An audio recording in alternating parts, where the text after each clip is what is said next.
మన భూమి మీద 70% కంటే ఎక్కువ భాగం సముద్రమే ఉంది. కానీ దాంట్లో సుమారు 20% మాత్రమే ఎక్స్‌ప్లోర్ చేయబడింది. ఇంకా దాదాపు 80% సముద్రం మనకి పూర్తిగా తెలీదు. ఆశ్చర్యం ఏంటంటే మన సైంటిస్టులు స్పేస్ గురించి అంటే మార్స్ గురించి కూడా చాలా తెలుసుకుంటున్నారు. కానీ మన భూమి మీద ఉన్న డీప్ సీ గురించి మాత్రం చాలా తక్కువ తెలుసుకుంటున్నారు. ఎందుకంటే సముద్రంలో 10,000 మీటర్స్ లోతులో చాలా ఎక్కువ ప్రెషర్ ఉంటుంది. అక్కడికి వెళ్తే ఇన్‌స్ట్రుమెంట్స్ లేదా మెషిన్స్ ఈజీగా క్రష్ అయిపోతాయి. అక్కడ చీకటి మరియు చల్లగా ఉంటుంది. కాబట్టి లైట్స్, సెన్సార్స్, స్పెషల్ ఇన్స్ట్రుమెంట్స్ అవసరం. ఇంకా డీప్ సీ ఎక్స్‌ప్లోర్ చేయాలంటే చాలా ఖరీదైన పని. సబ్‌మెరైన్స్, మెషిన్స్, క్రూస్ అన్నీ చాలా ఖర్చవుతాయి.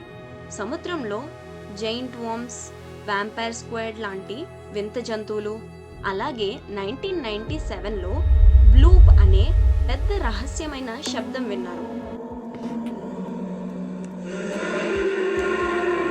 ఇప్పటికీ అది ఎక్కడి నుండి వచ్చిందో ఖచ్చితంగా తెలియలేదు. ఇవన్నీ చూపిస్తున్నాయి మన సముద్రంలో ఇంకా ఎన్నో రహస్యాలు దాగి ఉన్నాయి.